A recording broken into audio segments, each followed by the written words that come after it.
Dans une vidéo précédente, je faisais référence au perfectionnisme et notamment à mes tics de langage et comment le perfectionnisme était un frein à toute action.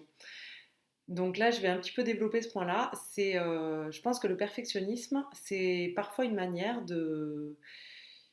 d'avoir peur et donc de toujours repousser l'échéance. Vu que ça ne sera jamais parfait, je n'irai jamais. Et donc c'est comme une excuse pour continuer à travailler, travailler, travailler et ne jamais se jeter à l'eau. Le combat contre le perfectionnisme est aussi important dans l'étude des langues étrangères. Ça, pareil, c'est un point de vue personnel que j'ai pu expérimenter au long de mes apprentissages donc de l'anglais et de l'espagnol. Et alors, par exemple, déjà on n'ose pas trop parler parce qu'on se sent, on a honte en fait. C'est un petit peu le sentiment qui vient quand on s'entend soi-même parler dans une langue peu familière. Et là, il y a quelqu'un qui vient et qui nous dit: Ah, t'as fait une erreur, on ne dit pas comme ça. Et ça, en général, ça arrive plusieurs fois d'affilée ou voire une fois, ça dépend. Et là, après, c'est le blocage psychologique. Et du coup, on n'ose plus parler, on ne parle plus et on bloque.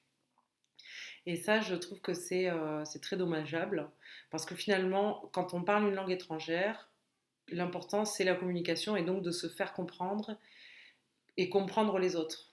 Le fait de savoir si on a fait une phrase grammaticalement parfaite, dans certains contextes, c'est important, mais dans beaucoup de contextes de communication, cela n'en a aucune.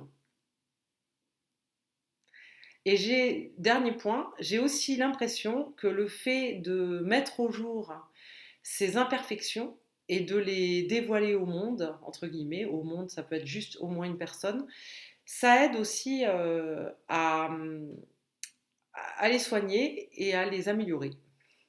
Merci et n'oubliez pas de vous abonner à la vieille lettre sur le site caméléon.org. Merci à vous et très bonne journée.